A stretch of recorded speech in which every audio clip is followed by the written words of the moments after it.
Welcome back to our channel. ഇന്നത്തെ വീഡിയോയിൽ പീരീഡ്സുമായി ബന്ധപ്പെട്ടുള്ള കുറച്ച് വിചിത്രമായ കാര്യങ്ങളാണ് നമ്മൾ സംസാരിക്കാൻ പോകുന്നത്. പീരീഡ്സുമായി ബന്ധപ്പെട്ട് പുരാതന കാലഘട്ടങ്ങളിൽ പല കഥകളൊക്കെ നിലനിന്നിട്ടുണ്ട്. അങ്ങനെ ഒരു റോമൻ കാലഘട്ടത്തിൽ കഥ ഞാൻ പറയട്ടെ. പുരാതന റോമൻ സാമ്രാജ്യത്തിൽ ആളുകളൊക്കെ വിശ്വസിച്ചിരുന്നത് എന്താണെന്ന് വെച്ച് കഴിഞ്ഞാൽ, നമ്മളിങ്ങനെ പീരീഡ്സ് ആയിട്ടുള്ള സ്ത്രീയെ സ്പർശിച്ചാൽ അവരുടെ വിളകളൊക്കെ നശിച്ചു പോകുമെന്നും, പിന്നെ മാത്രമല്ല അവർ തൊട്ട് കഴിഞ്ഞാൽ വൈന് പുളിച്ചു പോകുമെന്നും, ഇരുമ്പൊക്കെ പെട്ടെന്ന് തുരുമ്പൊക്കെ ആകുമെന്നും, പിന്നെ തേനീച്ചകളൊക്കെ കൂടുപേക്ഷിച്ച് പോകുമെന്നും ഒക്കെയാണ് അക്കാലത്ത് നമ്മളോട് പണ്ട് നമ്മൾ അച്ചാറിൽ തൊട്ട് കഴിഞ്ഞ് കഴിഞ്ഞാൽ അച്ചാർ കേടായി പോകും, അത് തന്നെ കുളിക്കരുത്, അതേപോലെ തന്നെ അടുക്കളയിൽ കയറരുത്, പിന്നെ നമ്മുടെ തുളസിയിലും കറിവേപ്പിലയിലും ഒക്കെ തൊട്ട് കഴിഞ്ഞ് കഴിഞ്ഞാൽ അതൊക്കെ നശിച്ചു പോകുമെന്ന് പറയുന്ന പോലെ അവർ അങ്ങനെയാണ് വിശ്വസിച്ചിരുന്നത്. പക്ഷേ ഇന്ന് ശാസ്ത്രമൊക്കെ ഒരുപാട് വളർന്നു. ഇതൊക്കെ വെറും അന്ധവിശ്വാസങ്ങൾ മാത്രമാണെന്നൊക്കെ നമുക്കറിയാം. എന്തായാലും ഈ ചരിത്രത്തിൽ ഈ വിവരങ്ങളൊക്കെ എന്ത് കൗതുകകരമാണല്ലേ. ഇതുപോലെ കുറച്ച് ഇൻട്രസ്റ്റിംഗ് കാര്യങ്ങൾ നമ്മൾ ഈ വീഡിയോയിൽ കണ്ടാലോ. അപ്പം നമ്മുടെ ചാനൽ ആദ്യമായിട്ടാണ് കാണുന്നതെങ്കിൽ ഒന്ന് സബ്സ്ക്രൈബ് ചെയ്തേക്കണം. ഒരു സ്ത്രീ തൻ്റെ ജീവിതത്തിലെ ഒരു 3000 മുതൽ 4000 വരെ ദിവസങ്ങൾ ഈ പീരീഡ്സിലൂടെ കടന്നു പോകുന്നു എന്നാണ് പറയുന്നത്. അതായത് ഏകദേശം ഒരു 7 മുതൽ 10 വർഷം വരെ ഇത് വരും. എത്ര കാലഘട്ടം നമ്മളൊക്കെ പീരീഡ്സുമായി ബന്ധപ്പെട്ട് 7 ദിവസം വെച്ചിട്ട് നമ്മൾ ജീവിക്കുകയാണെങ്കിൽ ഇത്രയും സമയം നമ്മൾ പീരീഡ്സ് ഉള്ള ദിവസങ്ങളിലൂടെയാണ് കടന്നു പോകുന്നത്.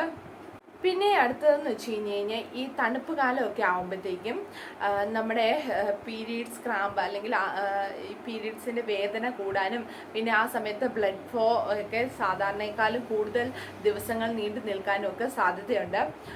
ഇതെന്താണെന്ന് വെച്ച് കഴിഞ്ഞാൽ സൂര്യപ്രകാശമൊക്കെ കുറവുണ്ട്, അതുകൊണ്ടും അല്ലെങ്കിൽ നമ്മുടെ അധ്വാനമൊക്കെ ഈ സമയം ആകുമ്പോഴത്തേക്കും കുറയുമല്ലോ, അതൊക്കെയാണ് ഇതിന് കാരണമാകുന്നതെന്നാണ് പറയുന്നത്. ഇനി അടുത്ത വിൻ്റർ സീസൺ ആകുമ്പോൾ വേണം ഇതൊന്ന് ശ്രദ്ധിക്കാൻ വേണ്ടിയിട്ട്.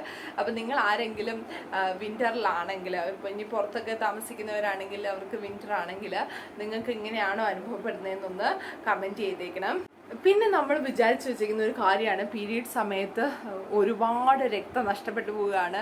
നമ്മൾ പാടൊക്കെ എടുത്ത് നോക്കുമ്പോഴത്തേക്കും നമ്മൾ വിചാരിക്കുന്നത് എൻ്റെ പൊന്നെ ഇത് എന്തോ ഒരു രക്തമാണ്, ഒരു 1.5 ലിറ്റർ ബ്ലഡ് ഓരോ പീരീഡ്സിലും പോകുന്നല്ലേ. പക്ഷെ അതങ്ങനെയൊന്നും അല്ല. ഒരു 30 മുതൽ 80 മില്ലി ലിറ്റർ വരെയാണ്, ഏകദേശം ഒരു 2-3 ടേബിൾ സ്പൂൺ രക്തമാണ് പോകുന്നുള്ളൂ. ഈ രക്തത്തിൻ്റെ കൂടെ കുറച്ച് ടിഷ്യൂവും പിന്നെ കുറച്ച് മ്യൂക്കസും ഒക്കെയാണ് ഇതിൻ്റെ കൂടെ പോകുന്നത്. പക്ഷെ നമ്മൾ ഈ പാടൊക്കെ എടുത്ത് നോക്കുമ്പോൾ അതിൻ്റെ കനമൊക്കെ കാണുമ്പോഴത്തേക്കും നമ്മൾ വിചാരിക്കും ഒരുപാട് രക്തം പോകുന്നത്. പക്ഷെ വളരെ കുറച്ചളവ് രക്തം മാത്രമാണ് നമ്മുടെ ശരീരത്തിൽ നിന്ന് നഷ്ടപ്പെടുന്നുള്ളൂ ഈ സമയത്ത്.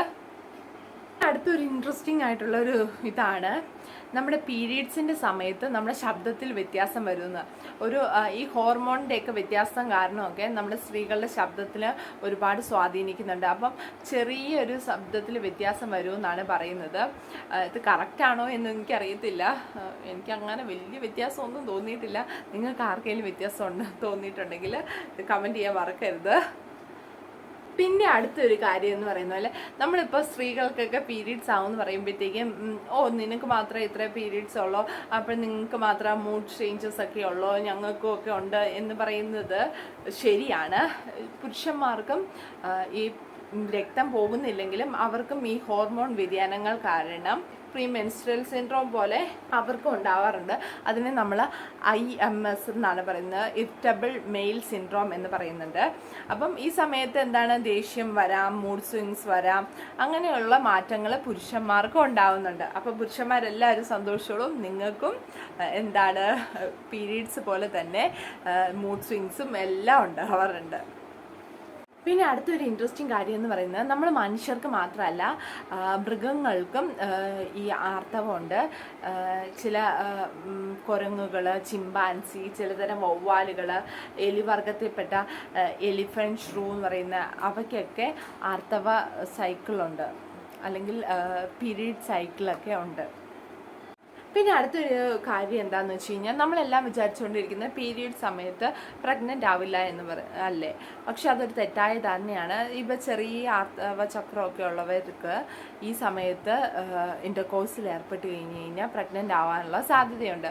അവർക്കൊക്കെ അങ്ങനെ ആയിട്ടുമുണ്ട്. അപ്പം നമ്മൾ ചിന്തിച്ചു വെച്ചേക്കുന്ന ഒരു മിഥ്യാധാരണയാണ് പീരീഡ് സമയത്തും ഇൻ്റർകോഴ്സിൽ ഏർപ്പെട്ട് കഴിഞ്ഞ് കഴിഞ്ഞാൽ പ്രഗ്നൻ്റ് ആവാനുള്ള സാധ്യത ഉണ്ട്.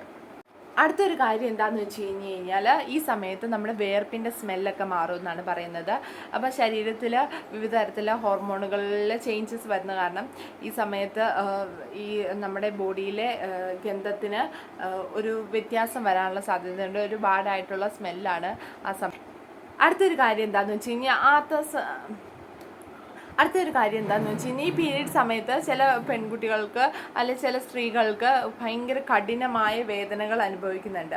അപ്പോൾ ഈ വേദന എന്ന് പറയുന്നത് നമ്മുടെ പ്രസവ വേദനയ്ക്ക് തുല്യമാണ്. അതേപോലെ തന്നെ ഒരു ഹൃദയാഘാതം ഉണ്ടാകുമ്പോഴുള്ള വേദനയ്ക്കും തുല്യമാണ് എന്നാണ് പറയുന്നത്. പക്ഷേ എനിക്ക് അത്രയ്ക്ക് തോന്നിയിട്ടില്ല, അത് ഇച്ചിരി ഹൈപ്പാണ്. പക്ഷേ ഒരു വേദനയുണ്ട്, കാരണം ഇറുകി പിടിച്ച് ഒരു വേദനയാണ് വരുന്നത്. അതും പ്രസവ വേദന എങ്ങനെയാണ്, പ്രസവ വേദന ഇതിനേക്കാളും ഹൈ ആണ്. പക്ഷേ ഒരു ചെറിയ സിമിലാരിറ്റി അതുമായിട്ട് ബന്ധപ്പെട്ടുണ്ട്. പിന്നെ അടുത്തൊരു ഇൻട്രസ്റ്റിംഗ് ഫാക്റ്റാണ്, ഈ ആർത്തവ സമയത്തിന് തൊട്ട് മുമ്പുള്ള ദിവസങ്ങളിൽ നമുക്ക് ചോക്ലേറ്റ് തിന്നാനോ അല്ലെങ്കിൽ കൊഴുപ്പുള്ള ഭക്ഷണങ്ങളൊക്കെ കഴിക്കാനൊരു ആഗ്രഹം തോന്നാറുണ്ട്. കാരണം ഈ സമയത്ത് ശരീരത്തിൽ സെറോട്ടോണിൻ എന്ന് പറയുന്ന സന്തോഷം നൽകുന്ന ഒരു ഹോർമോണിൻ്റെ ലെവൽ താഴ്ന്നുകൊണ്ടാണ് ഇങ്ങനെ നമുക്ക് തോന്നുന്നത്. അപ്പം ഇങ്ങനെയുള്ള ഹൈഡ്രേറ്റ് അടങ്ങിയ ഫുഡൊക്കെ കഴിക്കുമ്പോൾ ഈ ലെവൽ കൂടാൻ വേണ്ടിയിട്ട് ഇത് സഹായിക്കും എന്നാണ് പറയുന്നത്. അപ്പോൾ ഇത്രയേ ഉള്ളൂ ഇന്നത്തെ നമ്മുടെ വീഡിയോ. പീരീഡ്സുമായി ബന്ധപ്പെട്ടുള്ള കുറച്ച് ഇൻട്രസ്റ്റിംഗ് ഫാക്റ്റുകളാണ് ഞാൻ പറഞ്ഞത്. അപ്പോൾ നിങ്ങൾക്ക് ഇതിൻ്റെ അകത്ത് ഏറ്റവും കൗതുകകരമായി തോന്നിയിട്ടുള്ള ഫാക്റ്റ് ഏതാണെന്ന് നിങ്ങൾ കമൻ്റായിട്ട് അറിയിക്കുക. ഇനിയിപ്പോൾ വീഡിയോ ഇഷ്ടപ്പെട്ടെങ്കിൽ ലൈക്ക് ചെയ്യാനും ഷെയർ ചെയ്യാനും ഒന്നും മറക്കല്ല്. നമ്മുടെ സബ്സ്ക്രൈബ് ചെയ്യാത്തവരാണെങ്കിൽ ഒന്ന് സബ്സ്ക്രൈബ് ചെയ്തേക്കുക. താങ്ക്